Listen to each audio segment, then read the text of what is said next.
আমাৰ বেছিক অনুষ্ঠানটো হৈছে যে আমাৰ টেলিভিশ্যন। মই ভাবোঁ যে জুবিনৰ শেষকৃত্য চোৱাৰ আটাইতকৈ ভাল মিডিয়ামটো হৈছে টেলিভিশ্যন। আমাৰ গাঁৱৰ যুৱক সংঘ, গাঁৱৰ নামঘৰ বা বিভিন্ন অনুষ্ঠান আছে, গাঁৱত তেওঁলোকে কালি ৰাজহুৱা কৰি টিভিটো ৰাজহুৱা স্থানত দি তেওঁলোকে সকলোৱে একেলগে জুবিনক শেষ শ্ৰদ্ধা জনাব পাৰে। তাৰ উপৰিও আমাৰ চৰকাৰৰ যিমান LED স্ক্ৰীণ আছে তাতে আমি টেলিকাষ্ট কৰিম।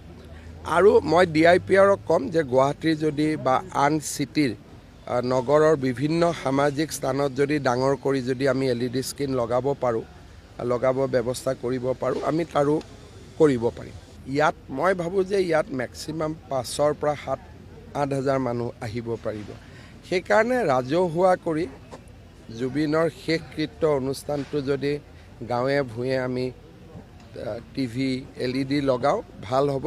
আৰু মই চৰকাৰকো ক'ম যে আটাইকেইখন ডিষ্ট্ৰিক্টসকলকো গধূলি মই কৈ দিম যাতে সকলো জেগাতে তেওঁলোকে ৰাজহুৱা স্থান, ৰাজহুৱা খেলপথাৰত LED লগাব পাৰে।